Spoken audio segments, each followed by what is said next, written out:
जनतंत्र में युवाओं की भूमिका कैसी हो और वह युवा भारतीय जनमानस को, भारतीय जनतंत्र को किस प्रकार सशक्त कर सकते हैं।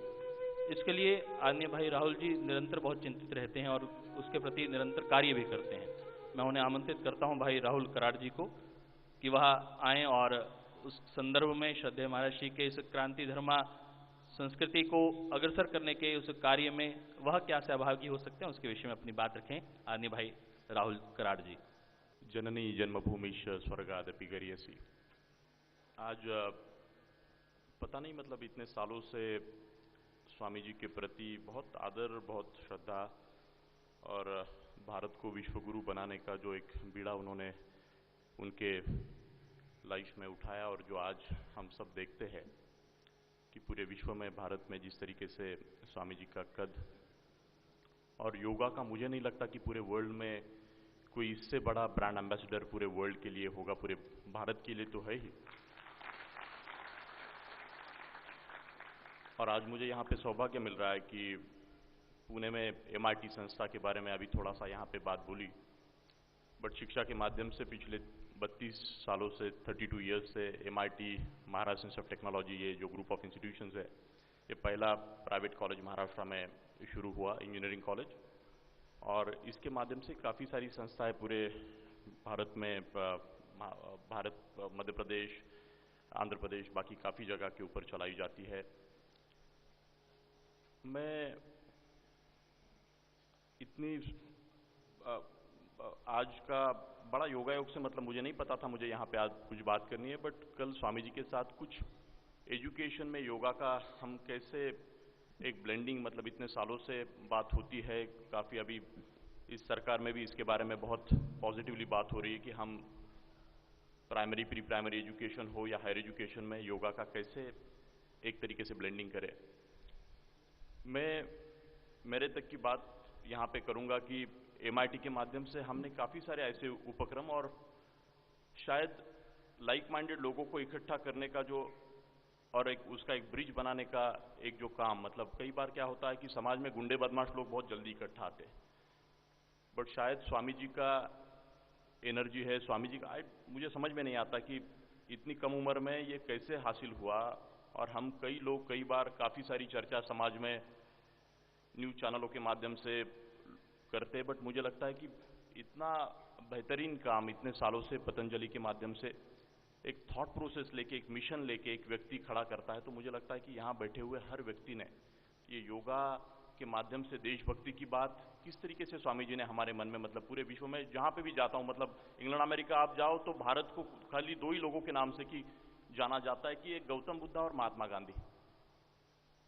थोड़ा ये बड़ी बात नहीं, बट मुझे ऐसा लगता है कि आज के डेट में भारत को ये तीसरी एक ऐसी महत्वपूर्ण चीज जो है योगा,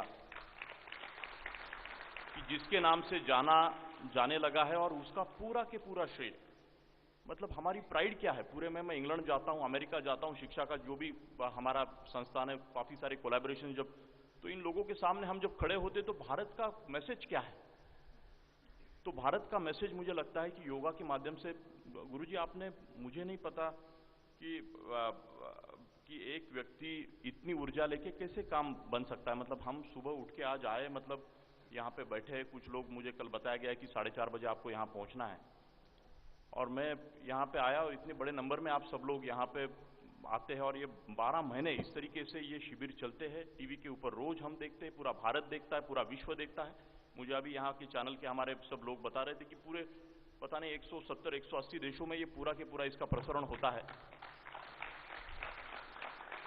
और आज यहाँ पे हम बैठे तो पूरे विश्व में इसके बारे में ये काफ़ी सारे लोग यहाँ का एक ऑडियंस, कुछ 1, 2, 3, 4, 5 हज़ार लोग यहाँ पे आज बैठे हैं, बट मुझे लगता है कि पूरे विश्व में पता नहीं कितने लोग ये विषय देख रहे हैं। मुझे बड़ा गर्व महसूस होता है कि योगा की मतलब मतलब योगा या भगवत गीता या ये आध्यात्मिक जो होता है ज्ञान, ये बुढ़ापे में कुछ करने की चीज़ें, ऐसी एक भावना अपने मन में हमेशा एक 10-15 साल में, कम से कम देश में 15 साल पहले मैं देखता हूँ देश में थी, बट पूरे 15 साल का जो ट्रांजिशन है, ये पूरा योगा का श्रेय, पता नहीं कितने लोगों ने योगा के ऊपर रिसर्च करना शुरू किया, कितने लोगों ने योगा के ऊपर पुस्तक लिखे, और युवा भी बोलने लगा कि योगा करना चाहिए, योगा आना चाहिए।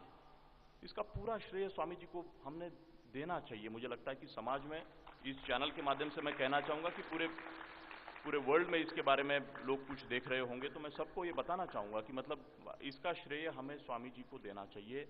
और योगा की परंपरा भारत की, हम भले ही हम हमेशा एक ऐसा फीलिंग लेके नहीं, भारत बहुत हम महत्तम थे, बहुत ये थे, बहुत वो थे, बट आज के डेट में हम क्या है। तो मुझे लगता है कि आज कॉन्टेम्पररी एरा में जो स्वामी जी ने हमारे सामने, सबके सामने जो एक उदाहरण रखा, और उदाहरण ही नहीं रखा बट एक पीढ़ी की पीढ़ी, मतलब शायद आने वाले समय में कि हम लोग ये कहेंगे कि हम स्वामी जी के युग में पैदा हुए।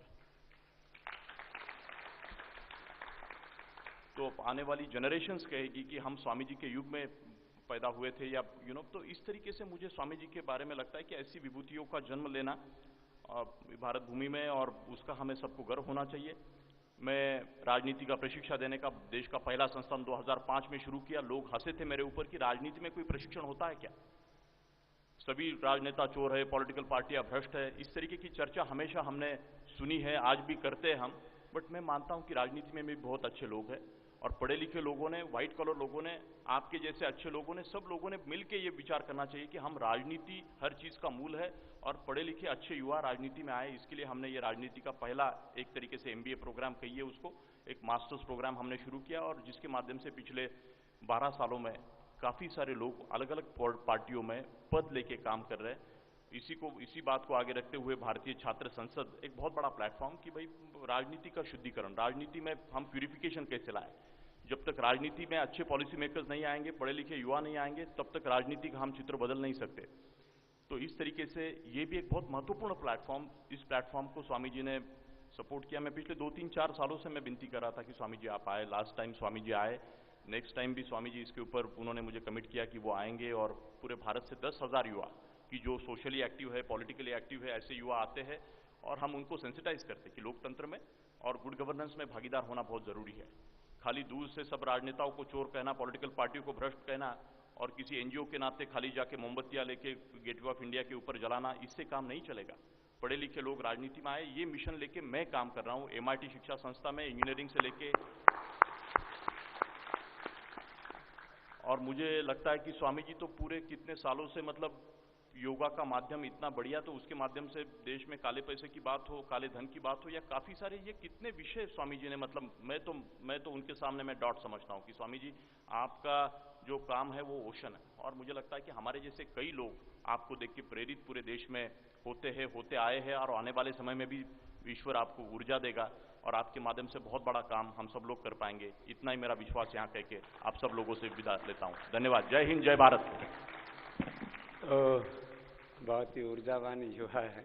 एक बार भाई राहुल कराड़ के लिए सबकी ओर से बहुत बहुत अभिनंदन है। छोटी उम्र में बहुत बड़ा कार्य कर रहे हैं, और इनके पिता श्री विश्वनाथ कराड़ जी ने भी इसी तरह से अपने जीवन में एक सामान्य पृष्ठभूमि से, गांव से आकर के, और एक वैश्विक स्तर का कार्य किया है।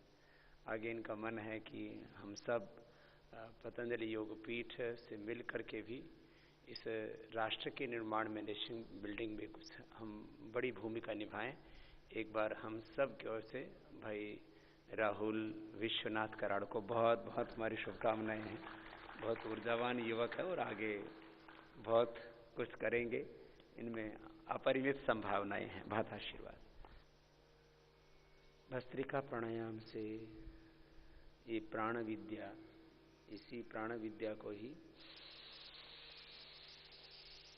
ब्रह्म विद्या भी कहते हैं। लंबा गहरा श्वास भरना, बाहर छोड़ना। देखने में एक छोटी सी क्रिया लगती है, लेकिन इस छोटी सी प्रक्रिया से हमारा पूरा जीवन रूपांतरित होता है। जीवन के दिव्य रूपांतरण के लिए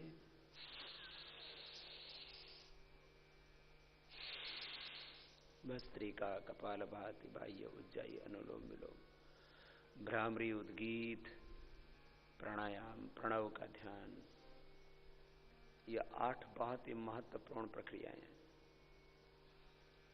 जिनको उच्च रक्तचाप, हृदय रोग, हर्निया, कमर में दर्द, शरीर में कमजोरी है, वो धीरे धीरे करना। ध्यान मुद्रा वायु मुद्रा, शून्य मुद्रा, पृथ्वी मुद्रा, वरुण शक्ति या अपान मुद्रा में बैठ करके ये प्राणायाम और ध्यान का अभ्यास होगा। ध्यान मुद्रा स्ट्रेस फ्री लाइफ के लिए, कंसंट्रेशन को बढ़ाने के लिए, एकाग्रता को बढ़ाने के लिए, मन की शांति के लिए अच्छा अभ्यास है। वायु मुद्रा जिनको अर्थराइटिस है, जोड़ों में दर्द है, घुटनों में दर्द, कमर में दर्द, गैस्ट्रिक की बहुत प्रॉब्लम है उनके लिए। शून्य मुद्रा जिनको कान के रोग है उनके लिए। प्रथम मुद्रा जो ओवरवेट्स अंडरवेट्स हैं उनके लिए। वर्ण मुद्रा मूत्र रोगों के लिए। शक्ति मुद्रा जिनके शरीर में बहुत वीकनेस है उनके लिए। अपान मुद्रा जिनको एक साथ 10, 20, 50 बीमारियां, मल्टीपल प्रॉब्लम से बहुत टॉक्सिन्स, ऑक्सीजन बॉडी में बढ़े हुए हैं, तो बॉडी को डिटॉक्स करने के लिए बहुत अच्छा अभ्यास है। ये वायु मुद्रा ऐसे बैठ के भी कर सकते हैं।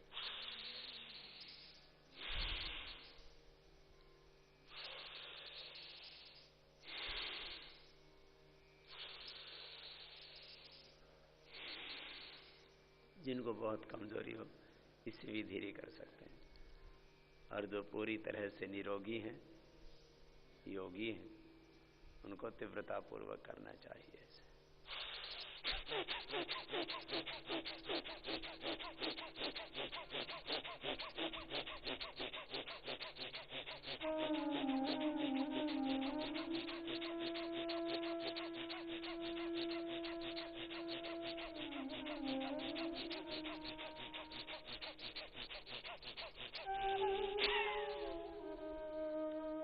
अपने अपने सामर्थ्य के अनुसार ये अभ्यास करना है। शक्ति का अतिक्रमण नहीं होना चाहिए, जिसकी आपकी जितनी कैपेसिटी है अपने अपने सामर्थ्य के अनुसार करना।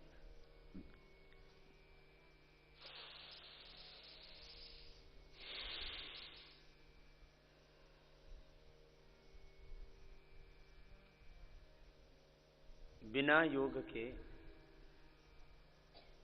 हम सामान्य चेतना में जीते हैं।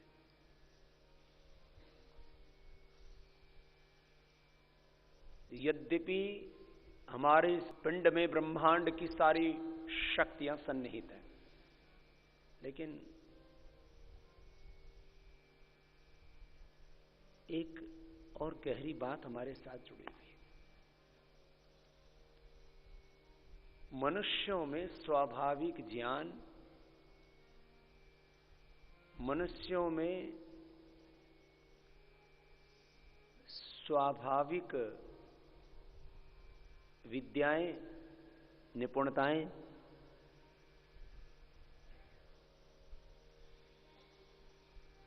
दूसरे जीवों की अपेक्षा कम है।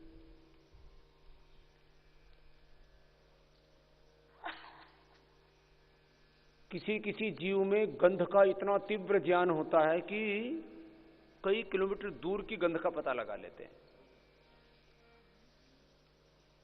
दिशाओं का बोध उनको इतना गहरा होता है कि हजारों लाखों किलोमीटर की यात्रा करके अपने स्थान पर वापस आ जाते हैं। उनके पास में कोई यंत्र विशेष आदि नहीं होता, यंत्र आदि कुछ नहीं होता। फिर भी समुद्र के जीव, आकाश में उड़ने वाले पंछी, उनको दिशाओं का बोध हो, गंध का बोध हो, दृष्टि का बोध हो, माने कोई सोच नहीं सकता इतनी अद्भुत क्षमताएं उन जीवों में होती है। स्वाभाविक रूप से कई प्रकार का उनमें सामर्थ्य भी होता है। कोई मनुष्य कितना ही बड़ा साइंटिस्ट हो, डॉक्टर हो, कोई कितना ही बड़ा साधु संत महात्मा हो, कोई कितना बड़ा नेता अभिनेता हो, यदि तैरना नहीं सीखेगा तो तैरना नहीं आएगा उसको। ये एक निपुणता है। This is a skill. Swimming is a skill. तैरना एक स्किल है।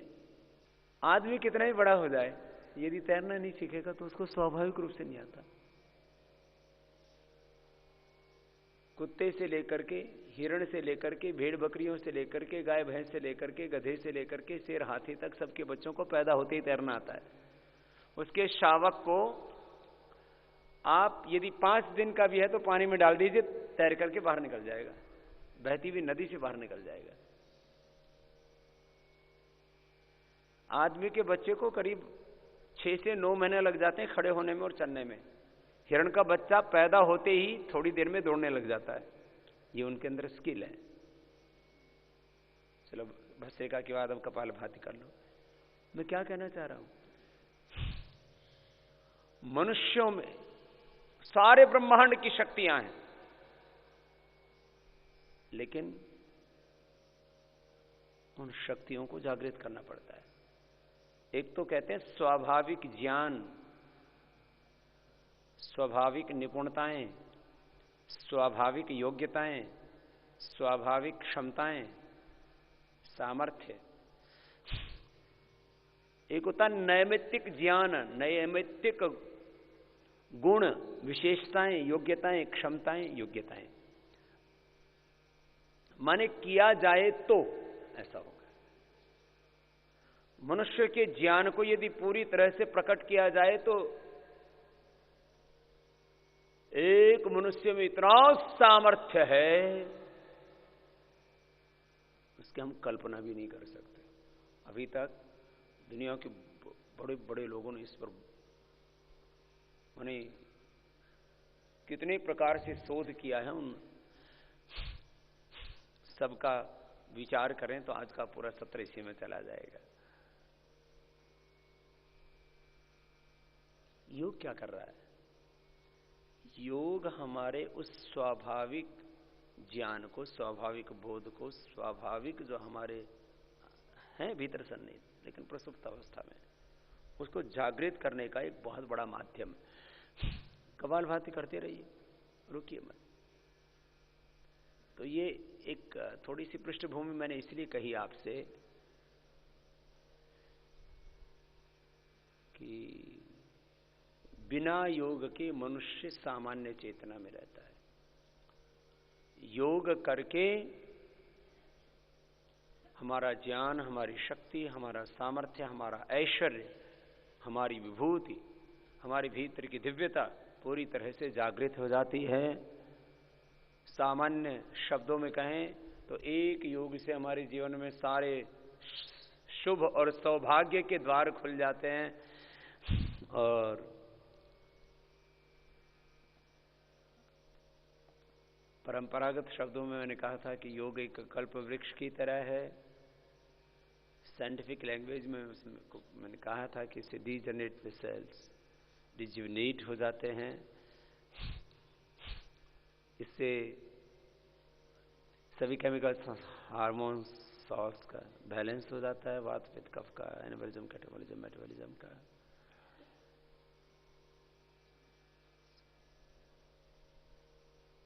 और रोग तो सब मिट ही जाते हैं। बड़ी बात यह है कि मानव महामानव बन जाता है, दिव्य मानव बन जाता है, भीतर का स्वराज्य, भीतर का साम्राज्य पा लेता है। योग से शरीर बल, इंद्रिय बल, मनोबल, आत्मबल, वैयक्तिक, पारिवारिक, सामाजिक, आर्थिक, राजनीतिक, वैश्विक बल अर्जित कर लेते हैं आप। और आत्मश्लाघा के लिए नहीं कह रहा हूं, बात समझ में आती है किसी एग्जाम्पल से। और एग्जाम्पल्स हम पिछले देते रहते हैं तो हम कहते हैं ये सब कहानियां हैं, बहुत सुनी है हमने। इसलिए आत्मश्लाघा के लिए नहीं, आत्मबोध के लिए आपको इस संदर्भ में थोड़ा अनुभव हो, इसलिए कई बार मैं अपना भी उदाहरण देता हूं। अपने शरीर का बल तो बढ़ता ही है, अपने शरीर का सामर्थ्य तो बढ़ता ही है। सब रोग मिटते ही आपका भी अनुभव या हमारा भी अनुभव है। योग से मैंने प्रथम भी कहा था आपको कि हमारे 2 हाथ नहीं रह जाते। फिर ये जो समष्टि की आत्माएं हैं उनको हम आत्मसात कर लेते हैं, वो हमारे साथ एकाकार हो जाती है। और हमारे अपने शरीर का बल तो बढ़ता ही है, हजारों लाखों करोड़ों हाथ हमारे साथ हो जाते हैं। ये योग का ही तो बल होता है, सब जुड़ जाते हैं, एक साथ कनेक्ट हो जाते हैं। तो योग से मैंने कहा अपने भीतर और बाहर का बल, सामर्थ्य बढ़ता है। बहुत बड़ी महिमा है। आप लय के साथ करते रहिए। कपालभाति करना है आपको, अनुलोम विलोम प्राणायाम या 2 प्राणायाम अधिक करने हैं, लेकिन करते करते पूरे योग के विज्ञान को भी आपको आत्मसात करना है। योग से हमारा जो 1 से 5% सामर्थ्य जागृत होता है, 95 से 99% जो सामर्थ्य सुप्त होता है, वो सुप्त सामर्थ्य भी जागृत हो जाता है। हम अपने शरीर बल का, इंद्रिय बल का, मनोबल का, बुद्धि बल का, आत्मबल का 1 से 5% ही उपयोग कर पाते हैं, और उसी से हमारे जीवन में इतना सामर्थ्य, इतनी महिमा, इतना ऐश्वर्य और इतनी योग्यताएं हमारे पास होती हैं। हमने इस योग के इस सामर्थ्य को अनुभव किया है। और मैं बड़ा उदाहरण आज जब देता हूं योग से क्या होता है, तो उसको 2-3 शब्दों में कहता हूं कि आपके सामने बैठा हूं स्वामी रामदेव आचार्य भागकृष्ण जी। इस पूरे पतंजलि योगपीठ में जो कुछ है वो योग का सामर्थ्य है। आजकल पूरे देश और दुनिया में भौतिक आर्थिक भाषा ज्यादा समझ में आती है, तो लोग मेरे से आकर के पूछते हैं स्वामी जी ये इतनी बड़ी संस्था कैसे बनी, ये इतना बड़ा ब्रांड कैसे बना, स्वदेशी का इतना बड़ा अभियान कैसे खड़ा हुआ, ये आपकी इतनी बड़ी प्रसिद्धि कैसे हुई, इतनी बड़ी समृद्धि कैसे मिली। मैंने कहा ये सब बाय प्रोडक्ट है। Power, prosperity, name and fame, and this is materialistic pleasure, and सारे जो कुछ आप ये भौतिक रूप में जो कुछ देख रहे हो, these all things are not our ultimate goal. योग and spirituality ये हमारा अल्टीमेट गोल है। This whole brand and prosperity, ये जो कुछ देख रहे हैं ये सब तो बाय प्रोडक्ट्स है। ये कोई बहुत बड़ी बात नहीं है, इस योग की तो एक छोटी सी महिमा है। आपको अभी जैसे इस शिविर में मोटापा के लिए बुलाया है, प्रधानता से, मैंने कल एक बात कही थी कि जब किसी बात को कहा जाता है तो प्रधानता से कहा जाता है। मोटापा कम करना इस शिविर का एक बड़ा मकसद है, लेकिन इसके साथ तो बहुत कुछ अपने आप ही ठीक होगा। मोटापा भी योग से कम होता है, मोटापा ही योग से कम नहीं होता, मोटापा भी योग से कम होता है। ये तो एक बेनिफिट है इसका। लय के साथ करते ही रुकना नहीं है, अपने अपने सामर्थ्य के अनुसार निरंतर करना है।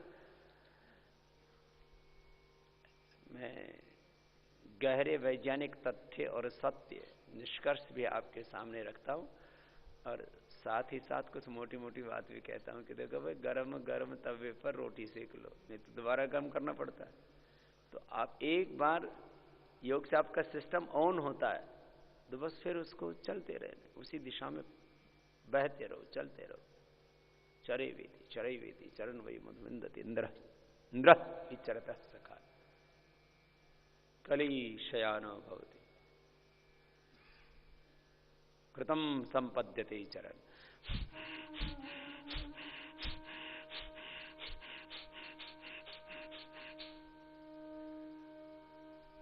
इतनी देर मेरे बात कहने का तात्पर्य था कि योग से सामान्य चेतना से हम दिव्य चेतना में प्रवेश कर जाते हैं। माने ये ट्रैक चेंज हो जाता है यहां से आपका। सुबह योग करना शुरू कर दीजिए, दिन भर आपका कर्मयोग होता रहेगा और जीवन में सब प्रकार के सौभाग्य का उदय होता रहेगा। ये ट्रैक चेंज हो गया, फ्रीक्वेंसी चेंज हो जाती है। तो सुबह उठ करके योग करना ही करना है उनके पास, और दिन भर कर्मयोग करना है। ये 2 शब्दों में पूरे जीवन को समझ लीजिए। फिर यहां से अगली बात शुरू करता। मोटापा तो कम होगा ही, बीपी शुगर तो ठीक होगा ही, थायराइड तो क्योर होगा ही, डायबिटीज के पेशेंट नॉन डायबिटिक होंगे। ये सारे मैं एग्जाम्पल के साथ बातें बता चुका हूं आपसे, पूरे साइंटिफिक एविडेंस के साथ, बिना तर्क तथ्य युक्ति प्रमाण के मैं कोई बात नहीं करता।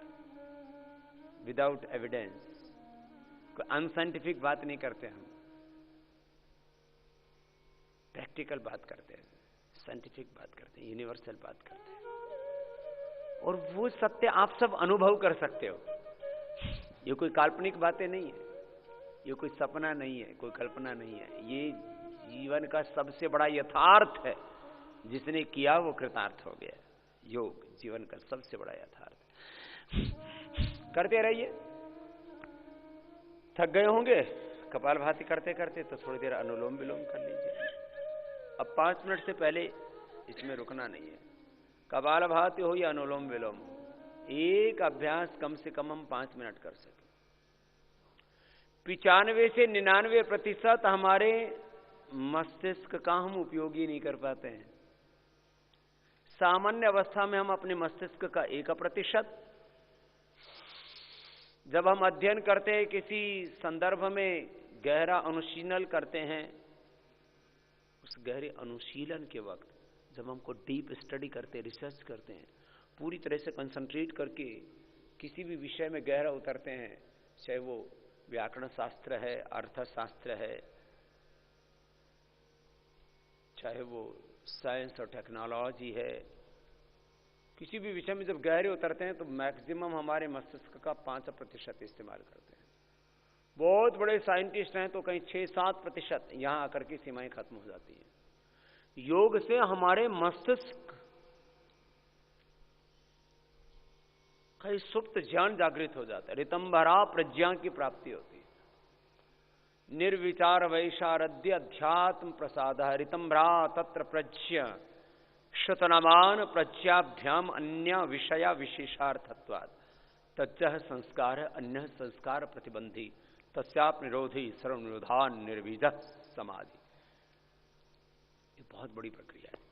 यस्मिन् ऋचास्साम यदोंसि यस्मिन् प्रतिष्ठिता रथना भाविवाराः यस्मिन् चित्तम सर्वमोतम प्रजानाम तन्मे मनः शिव संकल्पमस्तु।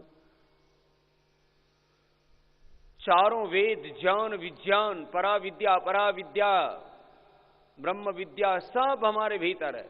सारे ब्रह्मांड का ज्ञान, सारे ब्रह्मांड की शक्तियां, सारे ब्रह्मांड का सुख, सारे ब्रह्मांड का वैभव, विभूति, ऐश्वर्य सब हमारे भीतर है।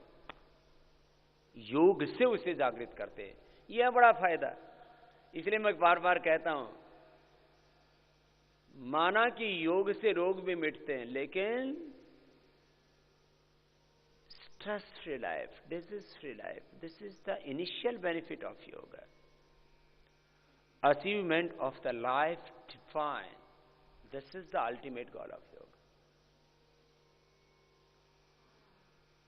दिव्य जीवन की प्राप्ति, दिव्य ज्ञान की प्राप्ति, दिव्य प्रेरणाओं की अनुभूति, दिव्य प्रेम, दिव्य करुणा, दिव्य वात्सल्य, दिव्य शक्ति, दिव्य सामर्थ्य, दिव्य ऐश्वर्य, दिव्य विभूति से जुड़ना, मानव से महामानव बनना, इस पिंड में जो ब्रह्मांड की संपूर्ण दिव्य शक्तियां समाहित, उनका जागृत करना और शाश्वत का प्रतिनिधि होना, भगवान का मूर्त रूप हो जाना, यह है योग की बड़ी उपलब्धि। इसलिए योग से मोटापा, ब्लड प्रेशर, शुगर, थायराइड की प्रॉब्लम,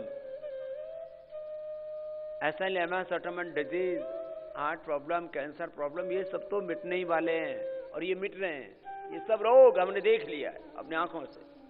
अनुलोम विलोम करते रहिए, इससे आगे जाना है। अभी बहुत भ्रांतियां फैली हुई हैं। कितनी भ्रांतियां हैं, कितना अज्ञान है।